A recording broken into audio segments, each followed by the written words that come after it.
The twin suns of Kepler 442b cast long shadows across the crystalline beach as Kanat wiped grease from his weathered hands. Another day of salvaging crashed starships had yielded little more than scrap metal and broken dreams. His small workshop, built from the hull of an old freighter, sat perched on the cliff overlooking the endless purple ocean. "Come on, Pip," he called to his companion, a foot-tall dragon-like creature with iridescent scales that shimmered between blue and gold. The little being had appeared in his workshop 3 years ago, injured and alone. Now Pip was his constant companion, intelligent enough to hand him tools and loyal beyond measure.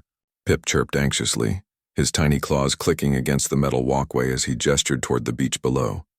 Something had washed ashore. Kanat squinted through his binoculars. A figure lay motionless on the sand, partially covered by strange, tattered fabric that seemed to shift colors in the dying light. "Looks like another crash victim," he muttered. But something made his chest tighten with unexpected urgency.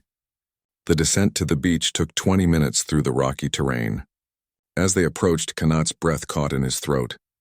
The figure was humanoid but clearly alien, covered in fine pearl-white fur with distinctive feline features. Her ears were pointed and mobile, twitching weakly even in unconsciousness. Most striking were the intricate silver markings that traced delicate patterns across her face and arms, pulsing with a faint bioluminescent glow. She was dying. That much was obvious from her labored breathing and the strange blue fluid seeping from wounds along her side. "Easy, girl," Kanat whispered as he knelt beside her. Her eyes fluttered open, large violet orbs that seemed to hold depths of starlight. When she saw him, something remarkable happened. The silver markings on her skin blazed brighter, and she whispered a single word in accented but clear standard: "Bondmate." Pip squeaked in excitement, dancing around them both as if recognizing something profound. Kanat felt it too, a connection that defied explanation, like puzzle pieces clicking into place in his mind. Without hesitation, he scooped the alien woman into his arms, surprised by how light she felt despite her tall frame. Back in his workshop, he worked through the night.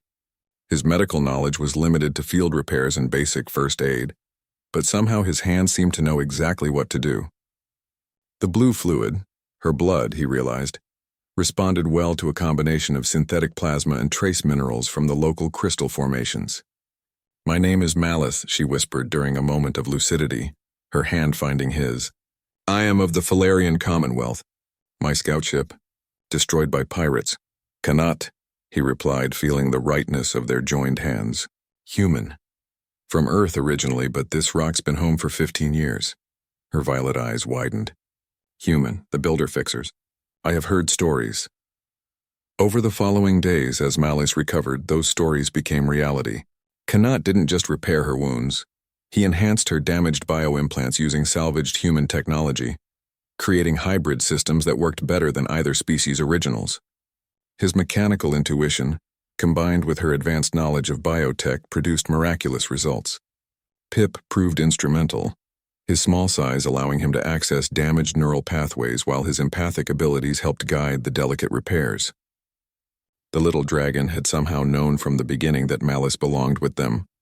"Your species," Malice said one evening as they watched the twin suns set, "they are feared across the galaxy, not for your weapons or your strength, but for this."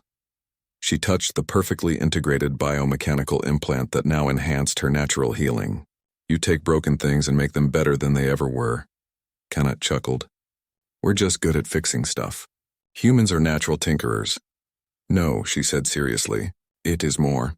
You see potential where others see only problems. You build bridges where others build walls." Her silver markings pulsed warmly. "When my people speak of humans, they use the word Kethmiran, the ones who heal what was never meant to be healed." The bond between them had grown stronger each day, though neither fully understood its nature. Malice explained that her species could form deep psychic connections with compatible mates, but she had never heard of it working across species barriers. "Maybe," Kanat said, watching Pip curl up between them. "Some connections are bigger than biology." Their peaceful recovery was shattered when Falarian Commonwealth ships appeared in orbit. Malice tensed as the communication came through, her father, High Commander of the Commonwealth fleet, demanding her immediate return. "I am needed," she said sadly. "My people face a war with the hegemony, my biotech expertise. Then we go together." Kanat said simply. Malice stared at him. You would leave your world for me? This isn't my world, he replied, gesturing around his workshop. Home isn't a place, it's people. You and Pip. You're my people now.